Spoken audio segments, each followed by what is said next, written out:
I'm here at Operation Restored Warrior. One of my fellow soldiers is climbing up there to the top of the rock. We just came from all the way down there. That's where the ranch is. Climbed a little bit of elevation. While hiking up here, found a nice antler,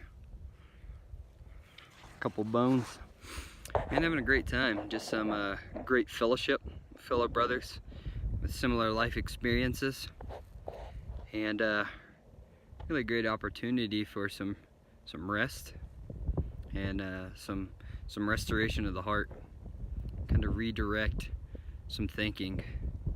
So any of you veterans out there feeling like you're broken, something's wrong with you, you need help, man, check out Operation Restored Warrior. I'm only here, it's been my second day, and man, it's already been great. So I'm gonna get off here. I'll attach pictures, and just want to tell you guys, if you're watching this and your heart goes out to veterans, this is a great ministry to donate to. And if you are a veteran, reach out, man. Get help.